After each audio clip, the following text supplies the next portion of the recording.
Today, the protesters widened their campaign by blocking the entrance to the National Agricultural Centre with manure. Why are you doing this? Because it's pigs.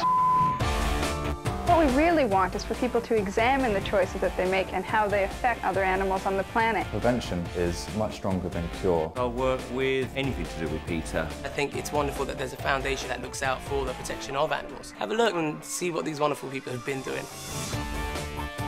As children arrived at school this morning, they were greeted by a 7-foot-high giant carrot. The animal rights group uses the slogan, "Eat your vegetables, not your friends." The Meat Free Monday, it's really about healthy eating. It's about being considerate in the way in which we consume food. I thought if I could raise awareness that there's a healthier and more humane spectrum of food to choose from, then that really appealed to me.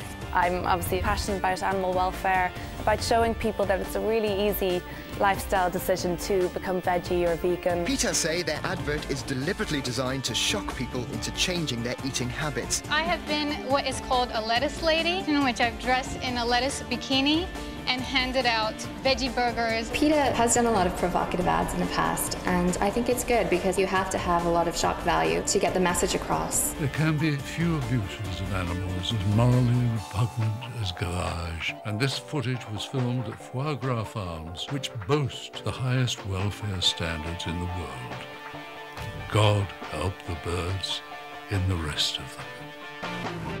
The cream of London's cross-dressers turned out in full sequin splendour on Saturday night. The event, called Fur is a Drag, marked the United Kingdom launch of the organisation People for the Ethical Treatment of Animals. The campaigners plan something more shocking for a public march where the costumes will come off under the banner, "We'd rather go naked than wear fur." The mission is to get the animal rights message to as many people as possible, and getting naked is a really good way to do that. I decided to bear all for PETA because anything that makes people look and listen is a good thing. Anyone who cares about animals or the environment should become informed consumers on this issue. In its latest ad campaign, PETA wants to make it personal. So much cruelty is spent on what at the end of the day is a hat. Everybody that's watching this, go to the PETA website and write an email straight to the MOD. Just bug the hell out of them. The European Union upheld its 3-year-old ban on seal products. People who wear it, it seems like they're uncaring, unfeeling human beings. You wouldn't skin your dog and wear it on your back. The fact that somebody else does it doesn't mean it's acceptable.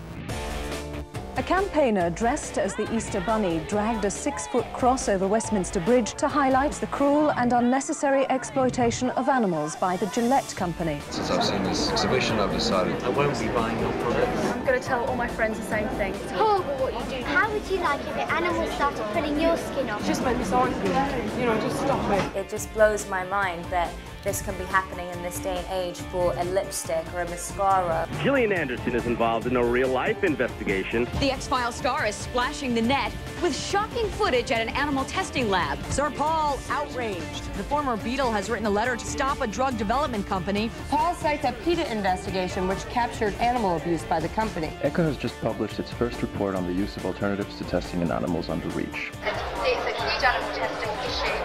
Now, this is one story that will be welcomed by animal lovers around the world. From today, no cosmetics or skincare can be sold or marketed in the European Union that have been tested on animals. The newspapers are all full of descriptions of a cultural war breaking out here in London. It's all about the sport of fox hunting. These huntsmen are clinging to their tradition in much the same way as dog mess clings to your shoe. It's a real pain to get rid of, but get rid of it we must. The British have outlawed fox hunting. And PETA is asking Queen Elizabeth to put a stop to pigeon racing. For the punters, it's just having a flutter, but for the pigeons, it's a matter of life and death. Some 100 semi-naked animal rights activists staged a demonstration to protest against the killing of bulls. It's an archaic thought that that's entertaining to see an animal beaten and forced to perform against their will, but that's exactly what happens to animals in circuses. What is clear from 2015 onwards, we will not have a new generation of wild animals being exploited.